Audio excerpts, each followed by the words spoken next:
Bonjour chers amis, j'espère que vous allez bien. Vous faites régulièrement des présentations avec Canva. Eh bien, bonne nouvelle, même en vacances, Canva continue à améliorer son système de présentation et vient même de rajouter encore une fonctionnalité pour donner encore plus de contrôle dans ses présentations. On en parle tout de suite. Donc je suis bien ici dans une présentation et on va voir ensemble tout de suite cette petite nouveauté qui est tout à fait pertinente et qui, vous allez voir, va être très utile lors de vos prochaines présentations, j'en suis sûr. Jusqu'à présent, lorsqu'on veut faire une présentation, comme d'habitude, on va ici dans le bouton à droite. On peut faire ici directement présenter. Si on n'a pas le bouton présenter, on peut toujours aller dans partager et ici on retrouve aussi le même bouton présenter. Mais puisqu'il est ici, on va utiliser celui-là. Donc là, je vais présenter. Et là, comme d'habitude, j'ai les différentes vues. J'ai la standard, où on va juste voir mon écran de présentation ici, que je pourrais faire défiler à mon propre rythme, comme il le précise eux-mêmes ici. Lecture automatique, comme un espèce de diaporama automatique. Tout en bas, présenter et enregistrer. Si on veut s'enregistrer par-dessus, j'ai déjà parlé de ça dans une précédente vidéo. Je vous remettrai le lien en description si vous voulez. Mais moi, ce qui m'intéresse ici, c'est la vue présentateur, parce que c'est celle qui donne le plus d'options de contrôle, et c'est là où il y a la petite nouveauté. Et je fais présenter. Et là, nous voilà en mode présentateur. Comme d'habitude, ici, on a le petit chrono qui démarre, ça vous permet de voir le temps qu'on met dans notre présentation. Et alors, je vous rappelle, ça n'a pas changé, qu'ici, cette première fenêtre qui vient de s'ouvrir, comme il le dit, c'est la fenêtre d'audience que je peux afficher directement en plein écran. Je ne vais pas la mettre en plein écran tout de suite, parce que cette fenêtre d'audience, c'est celle qu'on peut mettre éventuellement dans un deuxième écran. Si vous avez un deuxième écran comme moi, par exemple, si je l'envoie ici, elle disparaît pour vous parce que moi, elle est dans un deuxième écran.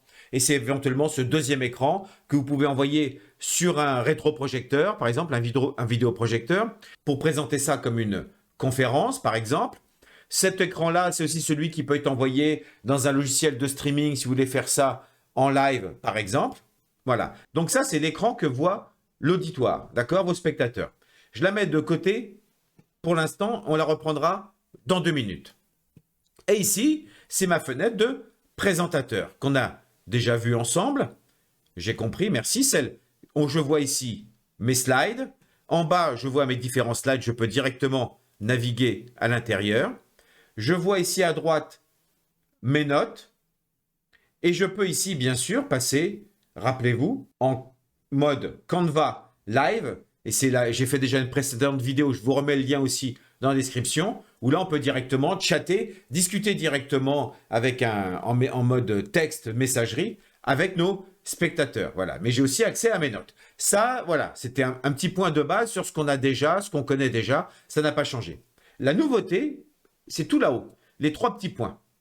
Et là, ici, dans le plus, je peux masquer le curseur, je peux démarrer la lecture automatique, admettons, mais ce qui m'intéresse, c'est ça, partager le contrôle à distance. Comment ça? Eh bien oui, si je clique dessus, il n'y a rien à faire. Il vient de me fabriquer un lien qui permet de partager le contrôle, mais juste l'avancer dans mes slides à distance. Donc je copie le lien, et voilà, le lien est copié. Donc là, ici, par exemple, je pourrais me l'envoyer à moi-même via un message, via un SMS, et utiliser, par exemple, mon téléphone. Si je veux me déplacer, par exemple, sur scène pendant que je fais ma conférence, et avec mon téléphone, je pourrais avoir accès comme ça, juste au défilement de mes slides. Je peux l'envoyer à quelqu'un d'autre, à un autre endroit, dans la même pièce ou ailleurs, puisque ça marche sur Internet, n'importe qui ailleurs qui pourrait comme ça, à distance, ça peut être un assistant dans le public ou avec moi, qui pourrait lui-même contrôler les slides. C'est super pratique. Comment ça fonctionne? Démonstration. Pour faire ça, je vais juste ouvrir une nouvelle fenêtre dans Chrome, dans laquelle je vais lancer le lien que je viens de copier ici. Me voilà dans une nouvelle fenêtre Chrome, bouton droit ici, coller et accéder, je clique et je lance directement le lien que j'ai copié dans Canva. Et voyez, c'est simplissime. Qu'est-ce que ça affiche? Une flèche à droite, une flèche à gauche. Nombre de connexions, 1, ça c'est le nombre de personnes qui ont le contrôle, puisqu'on peut envoyer ce lien à plusieurs personnes. Donc là, nombre de connexions, 1, puisque je suis tout seul. Et on peut même utiliser les flèches droite et gauche pour pouvoir naviguer. Donc, regardez comment ça marche. On garde la fenêtre contrôle ici. Je vais rechercher ma fenêtre de présentation qui était là, cachée de côté. On est d'accord que ça, c'est la fenêtre que voient les spectateurs, hein, qui peut être agrandie sur un autre écran. Et là, tout simplement, si je clique à droite, bah oui, ça navigue. À chaque fois que je clique dans mes slides, droite et gauche, je peux naviguer dans mes slides. Et même ici, si j'utilise là, vous ne le voyez pas, mais j'utilise sur mon clavier la flèche droite et la flèche gauche. Et ça me fait naviguer aussi dans les slides. Voilà. Une petite modification toute simple, mais qui donne encore plus de contrôle dans nos présentations. Alors, qu'est-ce que vous en pensez? En tout cas, Canva n'attend pas la rentrée pour continuer à travailler sur ses présentations. Ah d'ailleurs, avant que je parte et avant que j'oublie, petite cerise sur le gâteau, vous pouvez maintenant mettre 200 pages dans vos présentations. Alors, là, il y a de quoi faire des méga conférences. Si vous êtes des amoureux des slides, profitez-en. Maintenant, on peut mettre jusqu'à 200 pages dans les présentations Canva. Voilà, ça c'était la petite cerise sur le gâteau. C'est nouveau aussi, ça vient de sortir.